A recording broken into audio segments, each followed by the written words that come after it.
We are here for episode 3 of Shop Rescue with PMA, Preece Machining and Assembly. I'm very excited to be here. The first episode, as you guys know, kind of filled with drama. Second episode, a whole lot of hope and growth and potential and excitement. The third episode, all about success and how did we get here and how can other shops get here. So let's head inside EBITDA Growth Systems and find out how these young guys are doing.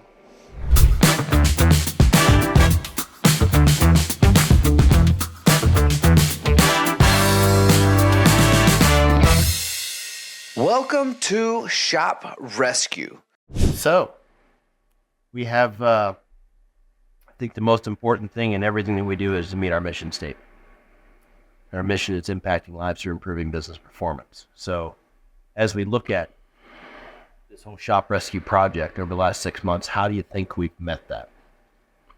Well, I think typically we think of that mission statement. I think when people hear our mission statement, they think it's profit oriented, and obviously we're a for-profit business, so we need to make money. But really, our mission statement is around changing the lives of people, right? And so, good gracious, I mean, for Nick and Tanner, their lives have changed significantly. I mean, Nick's wife is like, I'm not even believing what I'm seeing. So, yeah, I mean, did we accomplish our mission statement in this effort? It exceeded my expectations. And, you know, I was worried about all of this. Those guys are so smart. They're so committed. You coaching them and giving them the tools and them adopting those behaviors, it is beautiful. It worked, didn't it? Yeah, yeah. I know it's working because Tanner kept calling me on Saturdays. You want to golf? Yeah. Go on the mountain, go snowboard. You want to go with us? Yeah, those guys have so much energy. It's hilarious. Like, you want to go? I'm like, oh, you guys aren't working? No, we're taking the day off. We're going to go do this. And so it was, I was seeing information and just objective information that, hey, they have time. And I was wondering, Gunner's Nate.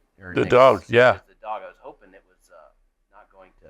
I was hoping Gunner wasn't going to bite Nick or actually get to know him a little bit better. Yeah. It's been very rich for them, and I know it's been rich for you, and then doing this series, it's made it very rich for me, and a real affirmation for our approach to business, our business model. The money comes when we're doing the right things, and our favorite saying these days is, "How you do anything is how you do everything." And our mission statement is our North Star for how we do everything. And it's in the coaching reviews are talking, the financials are reflecting of really good numbers, really good percentages. Their bottom line net profit has doubled in the last 6 months. Their gross margin is up 20% in the last 6 months. From what I'm seeing in the coaching calls, they're about 40 to 50% less active actually behind a machine, and they're working on the business, not in the business all the time. mm-hmm. So we're seeing a lot of data in the coaching calls. It's actually trending in the right way. They basically put together a September that was 50% higher than their capable throughput in 3.5 weeks. Did they outsource some of that, or is that all in-house? That was all in-house. They got a lot of work and they got it through. So not just the numbers, but their sheer amount of capacity has grown, I would say, almost 50 to 75% in the numbers from the coaching calls. Yeah. And then the activities, and there's not the strife between them on the calls that there were in the beginning. So it's impacting lives financially, time. I can't wait to go over there and see them and get Tony in here and be there. But the initial information, everything, all the indicators, we're meeting our brand promise. Or we're not just meeting our brand promise. We've met that too, but we're meeting our mission statement. So Tony ought to get here soon. And I'll bet you that dude is decked out, man. He's always. Did you hear about this new shoe? This dude's got some new shoes for the gun show. What do you mean? Oh, dude, like he's got some kicks. Show? Oh, yeah. And he's proud of it. Oh, look, here comes this Again, nigga. gentlemen, how are we? Good Good to see Good you. to see you. Good to see you, man.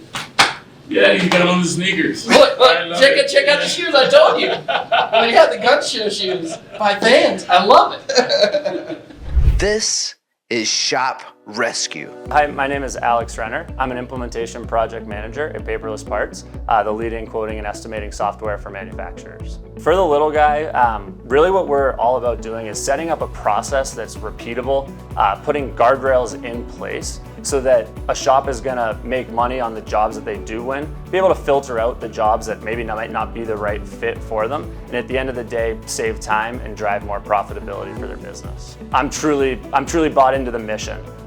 It was when I saw the company, it really swayed me to take that step, and getting to see the light bulbs connect for our customers, see them give us accolades for how much time, money, savings they're generating with paperless. That's what keeps me ticking in this job. Gentlemen, I'm so excited to be here. We're working on the third part of an amazing trilogy, Shop Rescue. Episode 1 was full of drama. I mean, let's be honest. The starting point of this journey was not easy for everyone involved. Maybe more enjoyable for me, actually, from the outside looking in and presenting this whole thing. But the start of it was really intriguing, not only for myself, but for the audience as well. And then we moved into the world of hope. We had the lovely wife on camera of Nick. We had Nick and Tanner starting to smile a little bit more. And we have a lot of dreams. All of us have a lot of dreams. And most people, I think, sometimes get suffocated with work, and we get drowned by work, and we find ourselves so involved that we don't see outside of that. And that, from my understanding, looking from when we first started this months and months ago to now, I can see that type of positioning starting to break free. Now, we're here. We're now hopefully getting to that successful area, but I want to hear from you guys.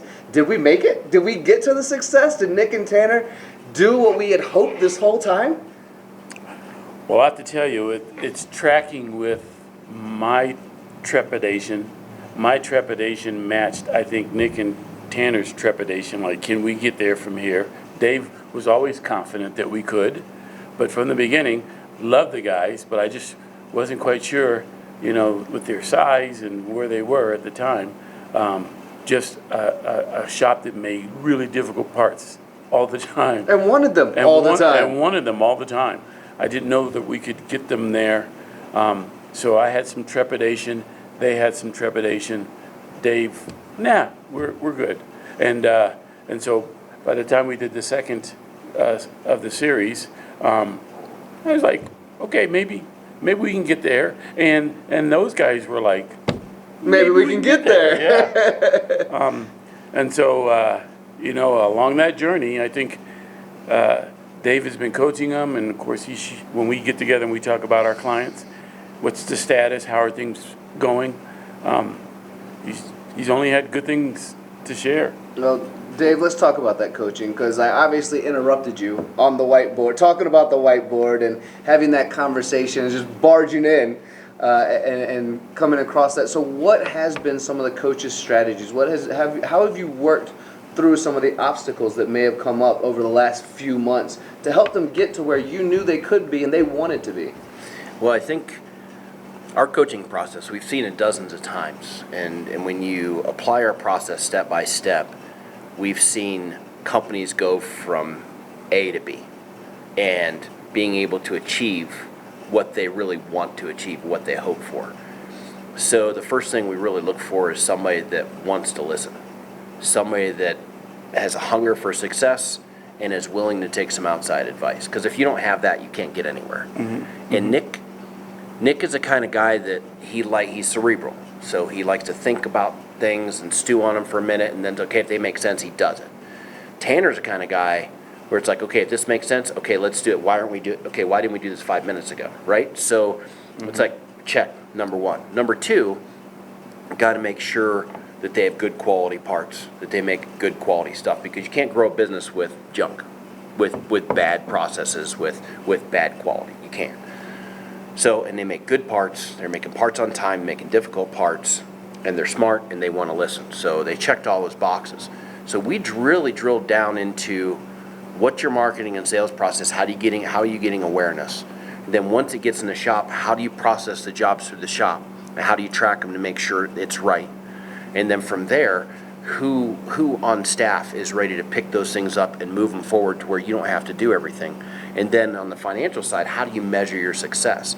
And all that data is, people are like, that's just data. Well, that data tells you what to do next month and what to do next month and what to do next month. And they kept trending to, okay, we'll listen and apply this. We'll listen and apply this. And so it went from skeptical, kind of like, shop rescue, I don't really feel like I need rescued, to okay, this is working, to, hey, you want to golf on the weekend, to, hey, I just took Thanksgiving off. I'm like, because when we go there, when we get there, I think we're visiting tomorrow, we'll see, I want to hear it from them, but I'm seeing all the data around what's happening with their business trending up month over month over month because they're listening and they're taking it, and we adjust. Hey, I give them some advice. They say, hey, we've tried some of this. Well, let's modify that a little bit because it's their business, right? They gotta want to do it. I'm giving them the best advice I can, and they take it and they run with it. And it's been really neat. We have a very specific process that we run that's very catered to every individual company, and we've seen it so much that I knew it would work because we've watched it work for years. Yeah, but we had to make it work while they were pulling their lip over their forehead because they were implementing a new ERP system. How's that work? Yeah, it's hard. It hurts. I mean, they were implementing, their utilization software, the Datanomics tool. They were implementing ProShop. I mean, they were implementing all these big game changers in the midst of, the very initial thing. That's right. They jumped in the beginning. But the one thing, the biggest hurdle we had to get through is they needed to understand what their cost was. And that's one of the biggest hurdles we fly through with all of our clients. Absolutely. It isn't that they need to just take their pricing and jack their pricing way up and magically make money. That's not it at all. The game is you need to understand exactly what every minute costs you. And so we drilled down. We have paperless parts, right? And we were able to put in the system to where those numbers were accurate. You got in ProShop, got to put all those numbers in there accurate. That way when you quote something and you put a margin on top of it, you know what that margin should be. Hey, I need to make this much money. And that way at the end of the day, that's how much money they made. So we were able to really establish this is exactly my cost.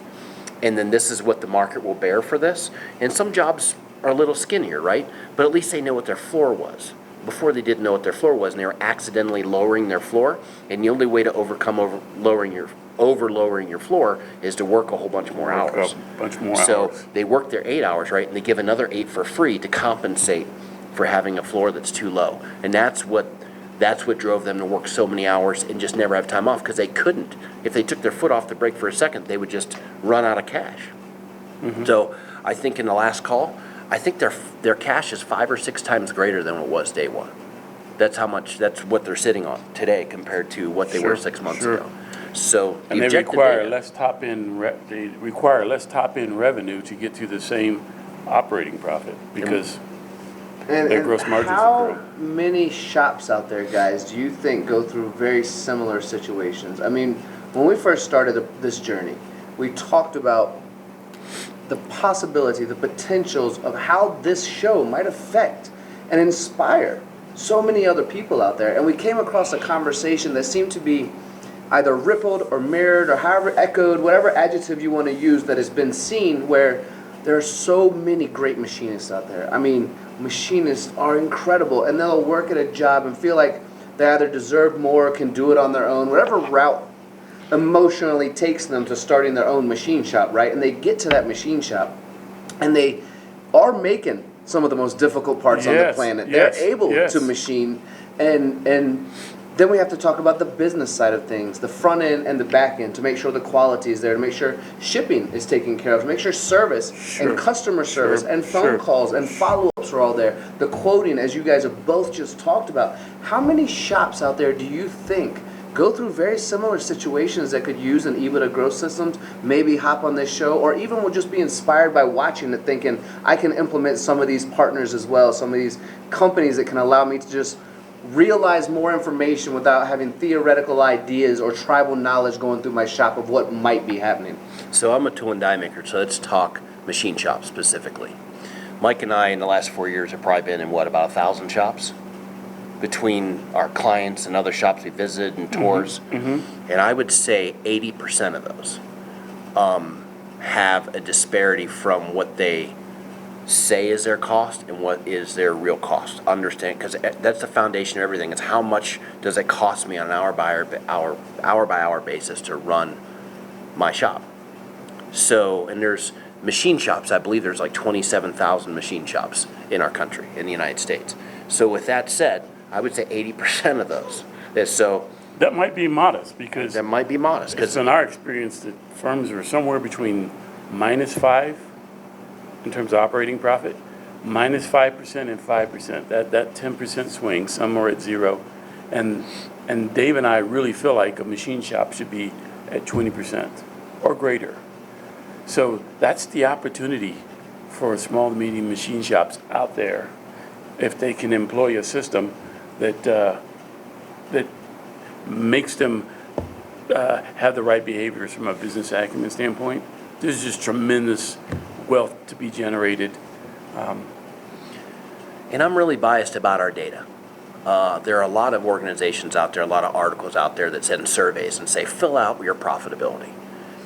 Well, you're not sure what that is. In fact, some business owners aren't really sure what they're filling out. Some of them really are really astute and they fill it out very well. But we're at the point where we're looking at P&Ls, we're looking at tax returns, we're looking at exactly what's going on. We're behind the curtain well enough to where I can kind of sniff out some of that data isn't the most accurate data in the industry. So we've been able to take our hundreds of clients and look at those data points and say, this is really, so when he says -5 to 5%, that's data that we know, that we've held in our hand, that we've looked at. This isn't a survey coming in. This is something we're dealing with somebody's CPA, we're dealing with somebody's bookkeeper, we're dealing with somebody's accountant, and we're seeing exactly what it says. And we're helping them straighten out their chart of accounts and straighten out their finances to where they know what the score is. Because if you don't know what the score is, you can't go anywhere.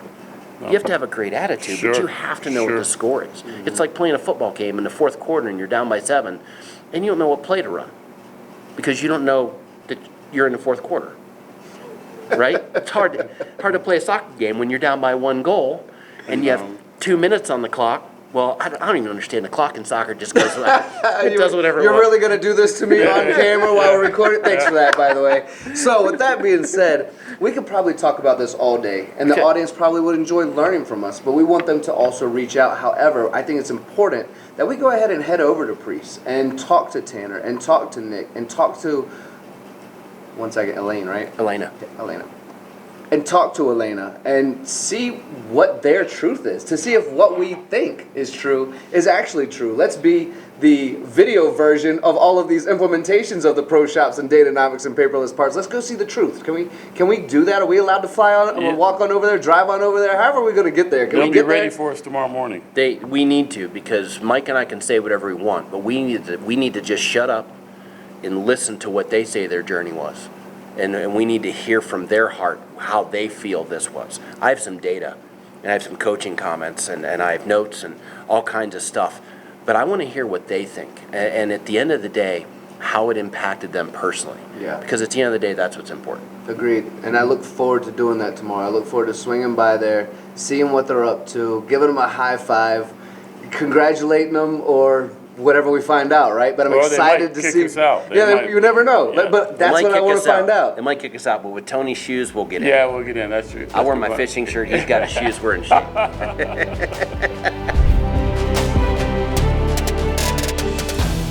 It's been really great to have caught up with Dave and Mike and finding out what they think of Preece so far.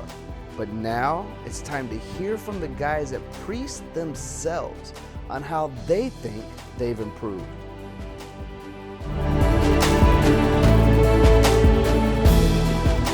Let's talk about where we've come from and where we are. First things first, how's your personal time look now compared to what it did 6 months ago? I'd love to hear that. It's definitely different. Tanner and I've been taking at least a day on the weekends off for probably the last month or two, which is a big difference for us. We just get to start focusing more on the business and less about us personally running parts every minute of every day, which has enabled us to, I don't know, be at home on time and go Golf every once in a while. fishing, Yeah. whatever. Snowboarded last weekend, so that was cool. Yeah. Yeah. You would hit the mountain. Took Thanksgiving off, which is, yeah, So, it's different. So what did Thanksgiving look like last year compared to this year? I don't even remember. I think last year we, took off the day of Thanksgiving to eat food, and then I think it was a discussion about going back after eating. We ate food and it was like, let's go back. Decided not to, but we were definitely there the next day, so we took about a day off for Thanksgiving last year. So how was it this year? This year we took Thursday to Sunday off. Yeah. We just Wow. stayed at home like a whole week, Yeah. pretty much. 4 days. Wild. Are you guys experiencing this less is more concept? Like, Yeah, For sure. we're finding out that our time is way more valuable, not necessarily just running parts. yeah. Focusing on the part of the business that we can do.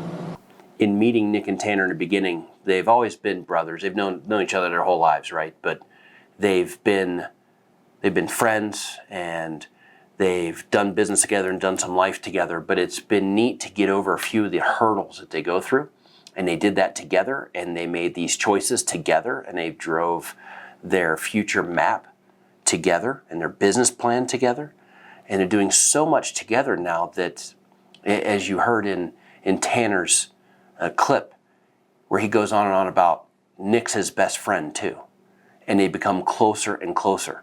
And to be a very, very small part of what was going on in their relationship and help that become better, it's nice to see them smile and enjoy life together and pick on each other and not just jujitsu kick each other in the shins.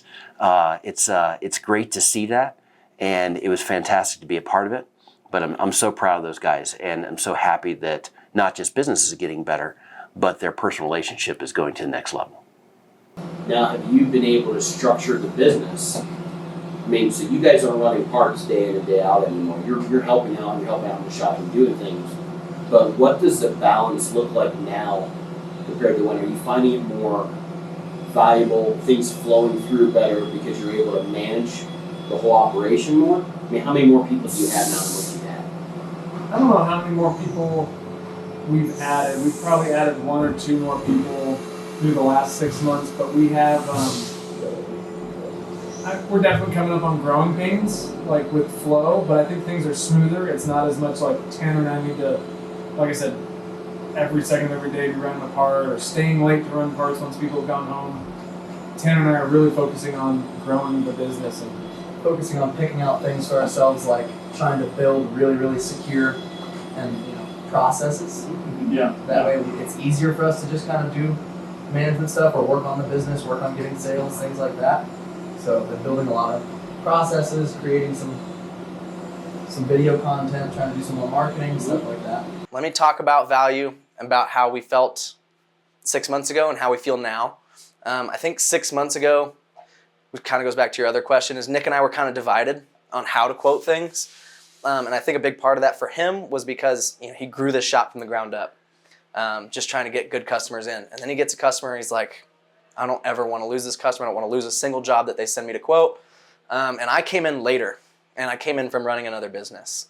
And so I came in with this idea that, not that we should overquote anything, I don't ever want to do that, but I definitely wanted to quote accurately and had this feeling that like we should be really paying attention to how much material we're using, how much tooling we're using. Things like that drive up the cost of this part. When Nick is a little bit more on the side of like trying to really please the customer, which isn't like not bad. Not that I don't want to please. I want them to have awesome parts at a great price, but I want to make money, especially if we're working 7 days a week. And so we used to have these arguments about whether to quote something higher or whether to quote something lower. And then in working with you and your team, we really nailed down how much we need to charge for something, how much is required for us to charge for something to not be here 7 days a week and not kill ourselves trying to make a part. And so I think now him and I are a lot more on the same page with how to quote something at the right price, including material, including tooling, including fixturing, setup, all that. So that's been cool. How often are you making it home for dinner now? I mean, I make my own dinner, but I think We kind of late, but we go every night. Every night I go home at 7:30, which is nice. Yeah. Are you arguing a little less With who? with Elena about your time? I never was aware that we were arguing about Not how long arguing. I was here, but Not arguing. I'm sure but she would say, yeah, we're arguing a lot less about it. That means a lot. That means everything, right? Yeah. Business will come and go, but I mean, you got married. You got married during this, Yeah, about the middle of it. Yeah. and you were actually gone for a honeymoon. You were gone for a minute. Yeah, took a couple days off, went up to Estes, and That's awesome. yeah, it was like a That's awesome. business owner's vacation still, though. Yeah, I understand. I understand. It isn't like a silver bullet, you know. Right. But I probably wouldn't have. We've definitely taken more time off this year than I probably have since I've been in business, I would say. And your revenue during all this, your revenue has stayed the same, right? From last year to this year is about the same, but you personally are doing less in keeping the revenue where it's at, right? Right. It's kind of like almost a step backwards, but really not really. We get to kind of remove ourselves from the day-to-day and be able to grow. Like, we can't grow with just me and Tanner working more, and so we had to remove ourselves from the equation To focus on the floor. Yeah. Do you know what I mean? It's not really a step backwards, but it kind of is like that a little bit to open up another avenue. Right. Yeah, because you could do something in 4 hours and one of your employees might take 6 or 7 hours, so it's probably taking longer to get things That's what I done. mean, yeah. Yeah. One thing I'll say is it's very encouraging for me is I'm continuing to see more and more young people in their late 20s, early 30s step up to the task in manufacturing. And going through an original German tool and die apprenticeship as I have is it's different. And today it's different. Nick and Tanner have taught themselves how to machine off of YouTube, which is very different. But they were quick to raise their hand and say, let me start a business. Let us start a business. And let me do this with my brother Tanner. And I'm going to do this, and I'm not going to follow conventional ways of learning, but I'm going to take all the information that's on YouTube and social media, and I'm going to apply it, and I'm going to work day and night to make that happen. And that's something that I think all generations can really learn from. And it's very encouraging to see the young people rise up and start shops and get into manufacturing, critical manufacturing in space and defense and medical and all the really difficult parts. And to see these young people do this is amazing, and I couldn't be more happy to be on that journey with them. What I've noticed from our calls, from our financial calls, not to get into specifics, but from our financial calls, I've noticed that your red line in the shop used to be X. Now it seems to be X plus 50%. Like, you can get about 50% more out of the shop than what you could in the very beginning. That's probably true. We're probably getting a little bit more out of it. I looked back a couple months ago and we got done in about 3 weeks. Way more than what you would have been able to do in a month prior. Because you guys had a fantastic spurt when a whole bunch of work came in, you were able to move through it pretty quick. And that was really good. And I've noticed also on our financial calls that your break-even point has dropped down because your revenue is better. So the revenue that you make seems like your gross margin has gone up, by my estimation, about 20% of the gross margin. And then therefore the net profit on the dollars have almost doubled from what it was. It's a big part of that is thanks to you guys, been able to understand our numbers and what it costs to operate a lot more. And we're also kind of weeding out projects that aren't good fits for us. You see some projects come across that are just, they look really cool and I really want to make this part, but they're not a good fit for our shop. And so we'd spend a week working on it when it's just not a good fit because we can't bill a week for that kind of part. You know what I mean? So we're kind of cutting the parts that aren't good fits. Trying to focus on quoting a little bit more accurately, yeah. But we get to understand our numbers a lot more thanks to our finance calls. This journey's made us more successful because we can kind of scale. We've built processes around every little detail in our shop that are repeatable and reproducible as we continue to grow. Whereas previously it was needing to get another one of me or just, like I said, increase my hours. There's a big focus on my hours. And that was the old tactic, new tactic is kind of investing in all these little aspects so that way we can continue to grow without having to clone myself or Tanner or somebody else out on the floor. And I know I've said that a few times, but going from running parts to being managing a business is huge, because this was just a hobby for me, and it still is like my pride and joy, my baby, and my love. You know, I love it, but it's not like I'm a hobbyist just like running through life, like stumbling my way to this point. It's going No, from, this is the real deal. yeah, get to like focus on things that are important. I remember when we first met you guys, you're like, come on, step in my office. And it was just a false wall. And You just step in. just step on this side. And now you got it going. Now, I mean, this is a fully functional, scalable business where you guys have your hands on the levers, you're pulling all the right levers. And when we pour sales into the top of this funnel, it's going to be fun. Yeah, well, that's definitely, so in my opinion, like my ego around having a hobby that's grown into something, I mean, pretty significant for what it was. Sure, like over 6 years, it's grown into this with like no intention at all. Kind of kept me from viewing things with intention, which is what I think we're doing now, is viewing it with intention. Nick likes to be right a lot, and he usually is, but I knew that he was a great machinist. He's a great thinker. He's a great problem solver. And I knew that it was the business side that needed help, just as far as functionality and profitability, instead of, you know, this whole story has been working 100 hours and not like seeing their value, really. And so it was nice to have someone else come in and get him to hear that you need to work on both sides, and this is where you can improve on the business side. You've already got the technician side mostly locked and loaded, but there's a second part of the business, and like, let's meld these two together to be great. So that's been nice, because I've kind of been telling him that on and off, and I'm no businesswoman by any means. So now some professionals come in and get him to really look at it and make change and admit that he can change some things. It's been nice. Yeah. This is Shop Rescue. I am Andrew Lusty. I'm account executive for Datanomics.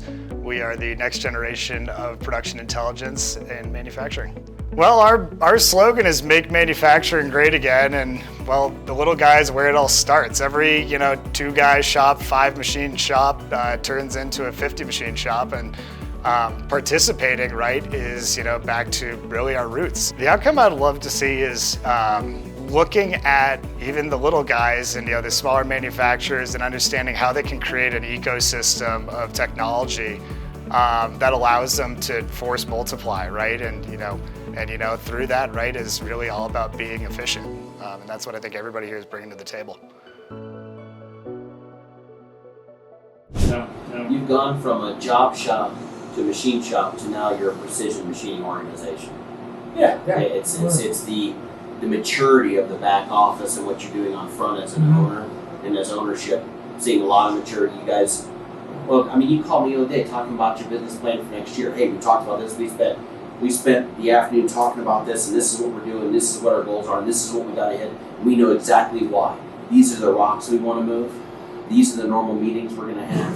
This is the structure we're going to have in our shop, and this is the revenue we're going to make. The top line revenue is sexy, and this is what we're going to do. But this is going to be profitable revenue for the next year, and that's what it's going to do for us and our families.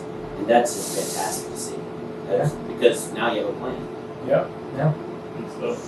Guys, probably my favorite part of all things and all conversations and all filming is the gratitude, the joy of giving, the service that we were able to create, and seeing the smiles of those families now and brothers and the united pact that they've become, and what you guys have done for them, and what I know EBITDA Growth Systems can do for so many others.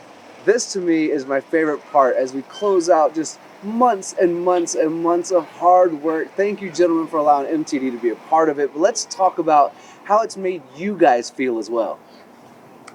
Well, I got to tell you, when Dave and I first came together, we said, hey, we've done well. So this isn't about the money anymore. Let's have a cause. Let's give back. Let's do what we're supposed to do, what we're called to do. And so seeing what happened with Nick and Tanner is just so fulfilling because it's a validation.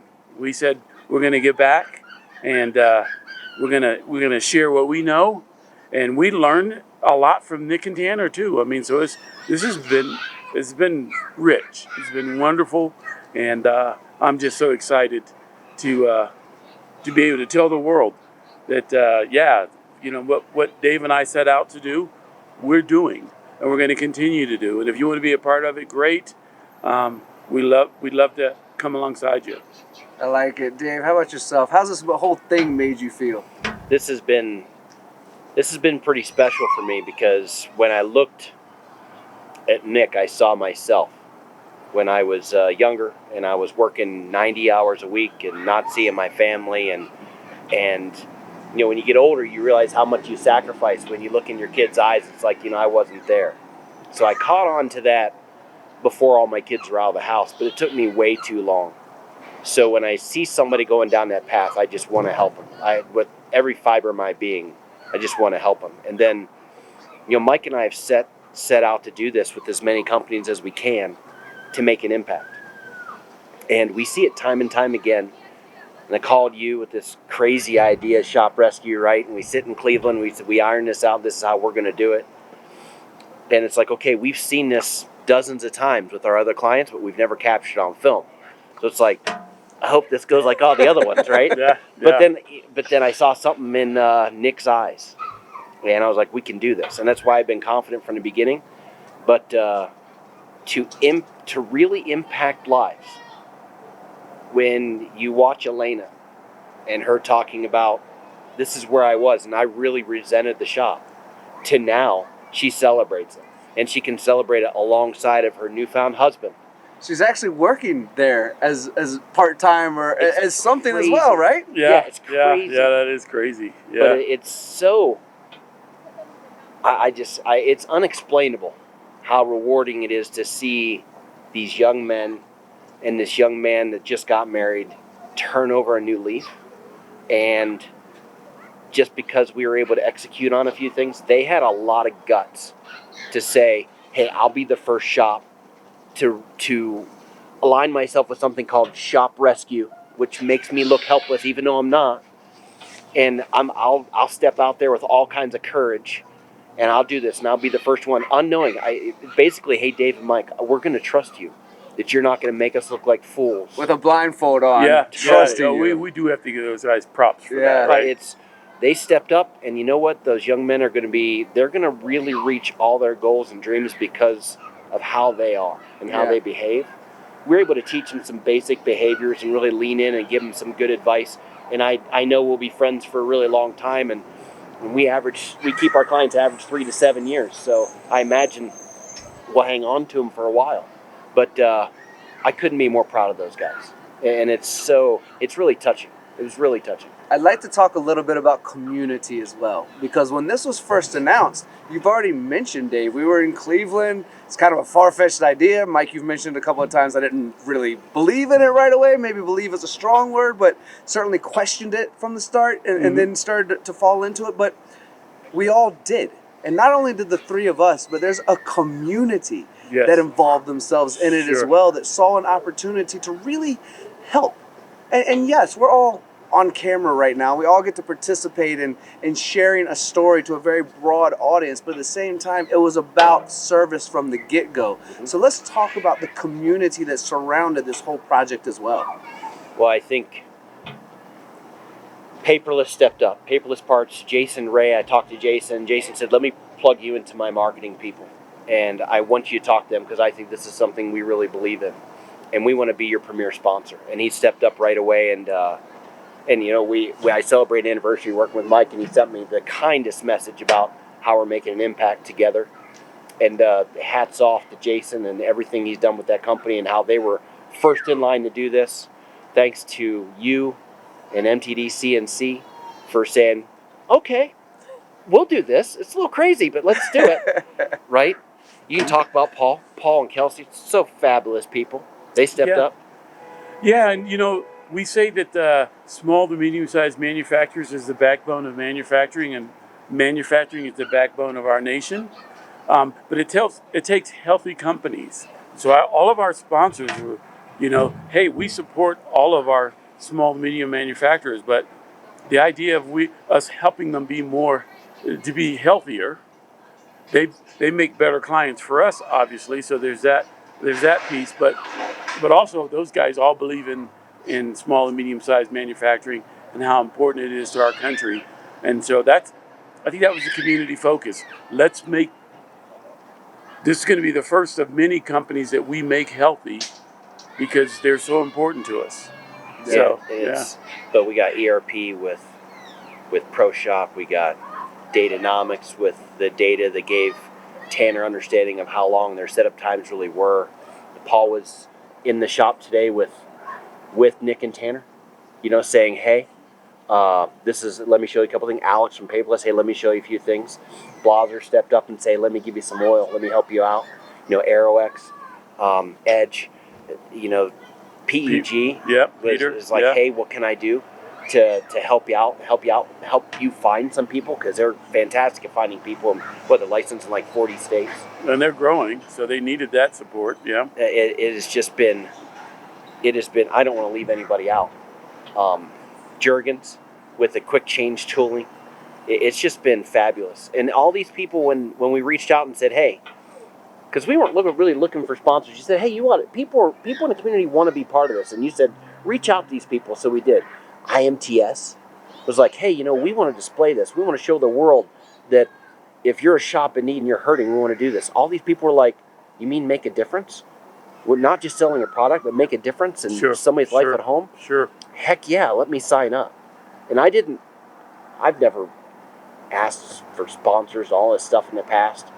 And they came running because they want to help. So the community between all these companies, it's a small community. We all know each other. It's a small community, but people want to help other people. Successful humans want to help other humans be successful. And that's what Mike and I do every day. That's what we want to do every day. And we are beyond blessed by having all these people saying, let me get beside you in this. So, man, this whole experience has been extremely touching. Yeah, Tony, and you extended this reach for us, too. I mean, we've been somewhat under a bushel basket. I mean, we have a lot of clients who know us and know what we do, but we'll appreciate you extending our reach and letting more people hear our message, that you don't have to, there's more to life than just working hard, right? I mean, there's way more to life than just working hard. And that's our message. It was neat after talking to you after some flight from Singapore with your hair like this, and you're like, sure, I'll take a call. I've been up like 36 hours, but I'll take a call. And to like, hold on a second, you guys are about people. You guys are about giving back. You guys are about impacting humanity. And it's not just transactional. And honestly, you were like, hell yeah, how do I come alongside you and help you? And and it's a friendship that'll carry on for years that I appreciate beyond words. I mean, these people have been fantastic. Well, gentlemen, victims find victims and victors find victors. Yes, sir. We appreciate, all of us at MTD appreciate you guys giving us a chance to create something that's never been created before, and an opportunity to get creative along this journey. Sure. Get to know the guys at Preece Manufacturing. So, my friends, thank you for everything. We really do appreciate you. Thank you. Really close, basically best friends, but also we butt heads a lot because we're brothers. Through this journey, I think we've gotten closer. Definitely since the project started, we've taken more time off, going home at night to eat dinner, stuff like that. Those things that sound obvious now that I'm saying them out loud, but a couple months ago didn't seem super obvious.